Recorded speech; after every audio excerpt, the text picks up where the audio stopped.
लक्षणों की बात यहाँ चल रही। उन लक्षणों के अंतर्गत यहाँ तक 7 लक्षण बता दिए गए कि सबसे पहले कहा था कि निशंकितन, कि उसको किसी प्रकार की शंका नहीं होती, तत्वों के विषय में किसी प्रकार की कोई शंका नहीं होती, तो है निशंकित। दूसरे नंबर पर निकांक्षित बताया गया था, किसी प्रकार की कोई सांसारिक सुखों की कोई आकांक्षा नहीं होती, उसको निकांक्षितन कहा। फिर कहा था निर्वी चिकित्सा, मतलब ये संसार की भौगोलिक प्रणालियों को देख करके इनका स्वभाव ही ऐसा है पुनर्गलन का, तो उसमें कोई गिरानी नहीं है। और क्या उसके साथ में अपने आत्म स्वरूप में या पर के आत्म स्वरूप को देख करके कि जहाँ उसको कोई ऊंची नीची अवस्थाओं को देख करके उसमें भी गिरानी नहीं। फिर अमूल दृष्टि का किसी प्रकार की कोई मूर्ता है, लौकिक कार्यों को करके वह लौकिक कार्यों को करके धर्म मानना मूर्ता है, लौकिक कार्य को लौकिकता के रूप में करना कोई मूर्ता नहीं है, वह लौकिक तो उसके लिए करता है, बात अलग होती है।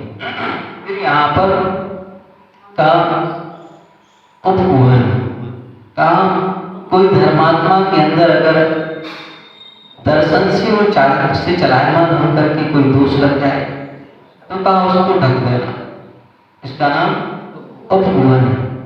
फिर स्थितिकरण, और कहा धर्म से चलायमान हो रहा उसको पुनः धर्म कार्य में स्थापित करना, उसका नाम स्थितिकरण। फिर स्थितिकरण की बात का वात्सल्य, तो वात्सल्य की बात कर रही थी कि वात्सल्य प्रेम का संसार के जितने भी प्राणी हैं उन सारे प्राणियों से का सबका प्रेम, सबके प्रति मित्रता का भाव, इसी का नाम प्रेम है। मतलब संसार में किसी से द्वेष भावना ना हो, तो का प्रेम कैसा हो, तो उन्होंने कहा कि सद्भाव सनाथा पेत के पहले नंबर कहा सद्भाव, तो उसके प्रति अच्छे भाव, और फिर कहा अपेत कई का मतलब दिखावटी ना हो, बनावटी ना हो, वास्तविक हो, जो है सो है। ऐसा नहीं कि बाहर में कुछ रंग में कुछ हो, ऐसा नहीं। तो का जैसा है ना होना है वैसा ही, तो का कैसा हो, तो का स्वार्थ से परे निस्वार्थ कार्य, क्योंकि स्वार्थ कार्य कोई लाभ नहीं देता। तो इसके कहा कि इस तरह से भाई ये वात्सल्य का लक्षण 4-5 दिन से हमने जान लिया था कि इस तरह से वह वात्सल्य सबके प्रति।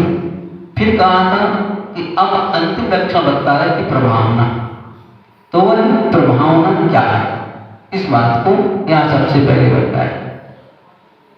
अज्ञानतिमिर्व्याप्ति यथा यथा जिनसा सन्माहात्म प्रकाशा स्यात् प्रभावना, तो प्रभावना का लक्षण बताते हुए कहते हैं कि सबसे पहले का अज्ञानतिमिर्व्याप्ति मपाकृत यथा जिन शासन महान प्रकाशा स्यात् प्रभावना, का अज्ञान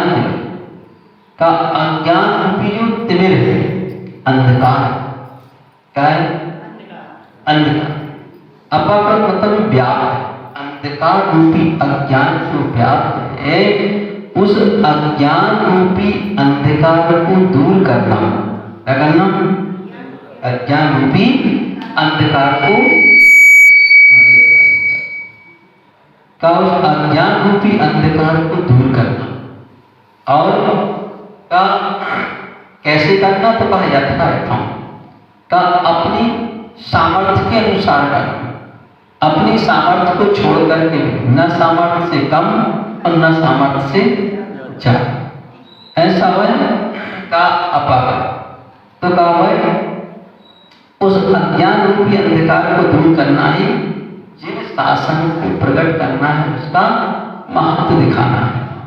तो वह जिन शासन का महत्व का अब दोनों प्रकार से दिखाया जाता है, एक निश्चय से और एक व्यवहार से। निश्चय से अपनी निज आत्मा में जो अज्ञान रूपी अंधकार व्याप्त है, का उस अज्ञान रूपी अंधकार को दूर करना। और अज्ञान रूपी अंधकार क्या है? तो कहा जो मोह भाव लगा, तो उस मोह को दूर करना ही अज्ञान रूपी अंधकार को दूर करना। क्योंकि जब तक मोह दूर नहीं होगा तब तक जिन अंगों की बात चल रही है ये भी वहां दिखाई नहीं देगा। तो सबसे पहले का उस अज्ञान रूपी अंधकार को दूर करने के लिए का हमें अपना अंतरंग का मोह दूर हो जाएगा तो अज्ञान रूपी अंधकार दूर हो जाएगा। और उस अज्ञान रूपी अंधकार को दूर करने के लिए पहले उपाय बता दिए गए इसी में, 1 से लेकर के 10 गाथा तक का उस मोह को दूर करने के उपाय बताए गए कि पहले तो तत्वों की समझ हो, और तत्व की समझ के बगैर वह अज्ञान रूपी अंधकार कभी दूर हो नहीं सकता है। और तो इस तरह, और फिर हमारा श्रद्धांतरण है ना, इस पर श्रद्धांतरण हो, देव शास्त्र गुरु पर श्रद्धानम परमार्थनम आप्तागम तपोव्रतम का उनके प्रति हमारा श्रद्धांतरण। तो इस तरह जब वह श्रद्धांतरण होता है और हम तत्व को अनुभूत कर लेते हैं, जान लेते हैं, तो वह तत्व को अनुभूत करने के बाद में का वह अज्ञान रूपी अंधकार दूर। और जब हमारे अंतरंग का अज्ञान दूर हो गया, हमने उस आत्म स्वरूप को जैसा है वैसा नहीं जाना, उससे अन्यथा नहीं जाना है। तो कहा जब हमने जैसा है वैसा ही जान लिया, तो कहा उसको जानने के बाद फिर वह व्यक्ति धर्म की कुछ बहिरंग प्रभावना करता है ना। बहिरंग प्रभावना क्या कह रहा है?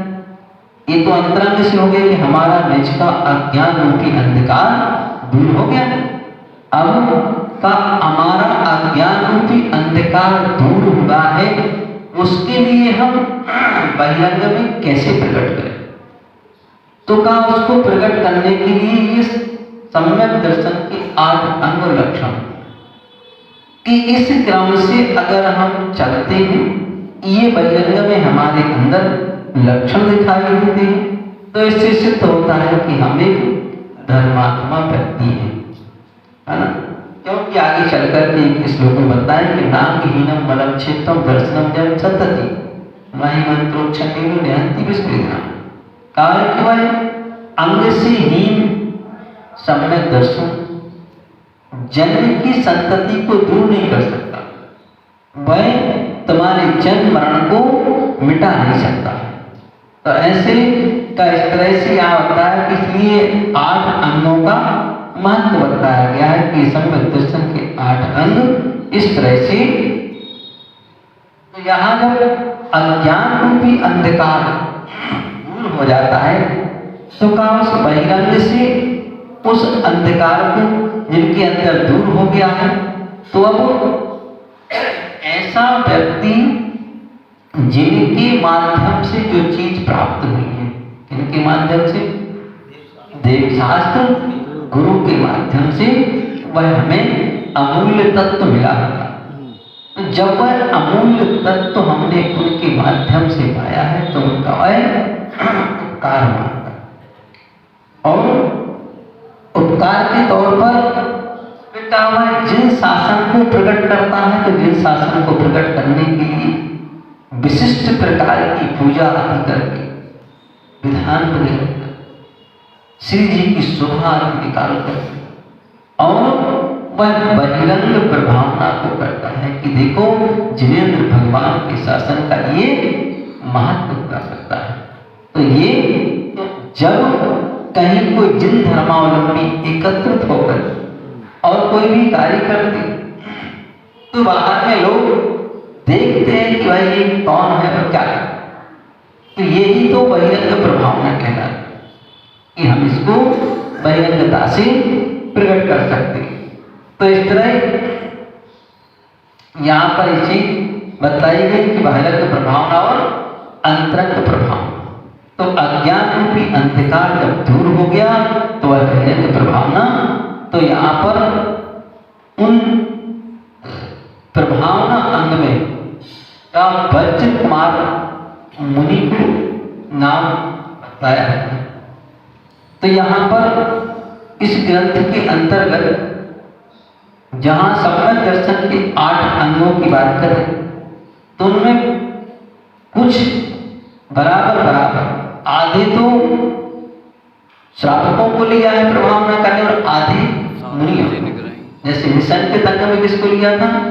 अंजन चोर, निकांचित में अनंतमती को, और निर्वी चिकित्सा में उद्यान राजा, और तीसरे में रेवती, चौथे में अमूल दृष्टि में रेवती रानी, 5वें भुवन में जिनभक्त सेठ, और 6वें में विष्णु कुमार बालकृष्ण मुनि को, और 7वें में भी विष्णु कुमार मुनि को, और 8वें वज्रनाभ मुनि को। तो 3 अंगों की प्रभावना यहाँ पर मुनि ने और 5 अंगों की प्रभावना श्रावक ने, ऐसा उसमें। और वैसे भी देखा जाए तो जो भी सम्यक दृष्टि की धर्मात्मा उन सब के अंदर ये समस्त अंग विद्यमान होंगे, ना कि कोई एक है। एकाध का वह स्पष्टीकरण का अवसर आ जाए वो बात अलग है। अगर ऐसा नहीं होता तो फिर आगे ये नहीं कहते कि नागहीनम परम क्षेत्र, क्योंकि इन अंगों से ही कभी सम्यक दर्शन हो नहीं सकता। अगर है तो ये अंग आपको बाहर से नियम से दिखाई है ना, और अगर सम्यक दर्शन नहीं है तो ये अंग फिर दिखाई नहीं दे सकते। तो ऐसे करके यहाँ एक वज्र कुमार मुनि को प्रसिद्ध हुए हैं। तो क्या किया उन वज्र कुमार ने, कैसे उन्होंने प्रभावना की? तो वह का वज्र कुमार मुनि की कथा इसमें प्रभावना अंग के अंतर्गत दी गई हुई है, और पीछे एक कथा उसमें दी हुई है। तो वह वज्र कुमार कब है? हस्तिनापुर में, ये घटना हस्तिनापुर की है जहां पर ये घट रही है। तो उस समय हस्तिनापुर में का एक राजा के यहाँ पुरोहित था, और वह गरुड़ नाम का एक पुरोहित था, और उसका एक सौमदत्त नाम का पुत्र था। और वह पुत्र एक दिन शास्त्र विद्या अध्ययन करने के बाद अपने मामा के यहाँ मिला, और मामा के यहाँ जाकर के उसने उनसे कहा कि हमें, क्योंकि उसके जो मामा थे वो भी पुरोहित थे, तो कहा मैं राजा के दर्शन करा। तो उसने ध्यान नहीं दिया, तो उसने कहा चलो अपन स्वयं ही चलते। और विद्वान तो था ही, पुरोहित पुत्र था, वैसे भी ब्राह्मण विद्वान होते, क्योंकि पढ़ने लिखने में उनकी रुचि ज्यादा होती अन्य जाति की अपेक्षा। तो वह विद्वान तो था ही, तो कहा उस अपनी विद्वत्ता के बल से राजा के पास पहुंच गया, और अपनी विद्वत्ता दिखा करके उसने मंत्री पद प्राप्त कर लिया। जब वह मंत्री बन गया तो उस पुरोहित ने अपनी कन्या उस मंत्री को दे दी। एक दिन वह कन्या जब गर्भवती हुई तो उसके दोहरा होगा कि मुझे बरसात के दिनों में आम खाना। उसने सोचा बरसात के दिनों में आम कहां से लाए? आज का समय तो है नहीं, कोल्ड स्टोर में सब कुछ मिल जाता है, 12 महीने कौन सा फल चाहिए सब प्रकार। उस समय तो आम के बगीचे में गया, उसने कहा देखते हैं कहीं कोई एक आध आम लगा मिल जाएगा तो ठीक है ले आते।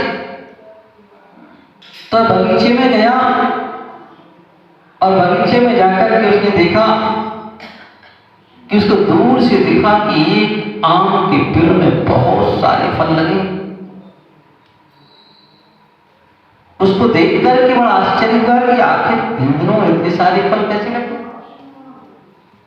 जब वह पास में पहुंचा पेड़ के तो देखा कि दिगंबर आचार्य वहां पर बैठ करके तपस्या कर रहे, सुमित्राचार्य और अपने ध्यान में लीन है महाराज, अपनी आंख अनुभूति में तल्लीन है। उसने देखा और देख करके हो सकता है बोले इनका ही प्रभाव होगा, अन्यथा सारे पेड़ों में आम क्यों लगे, इसी वृक्ष में क्यों आम लगे।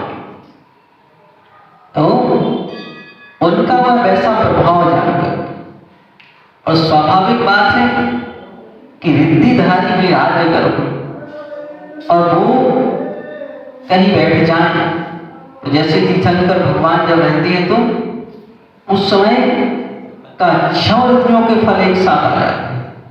ऐसे रिद्धिधारी भी आज भी अगर कहीं बैठ जाए तो का उनके प्रभाव से, ऋतुओं के प्रभाव से वृक्ष में फल आ जाते, असमय में भी आ जाते। ऐसे असमय में वहां पर भी आम लगे, फल लगे हुए थे।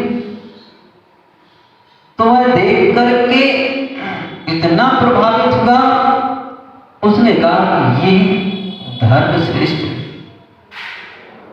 और तपस्या भी इसी तरह की श्रेष्ठ है कि जिससे कुछ किया जा सके।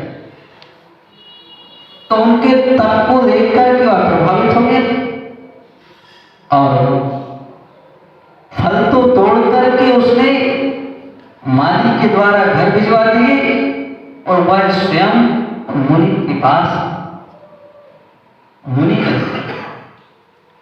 पहले मुनि बन जाने में कोई देर नहीं लगती,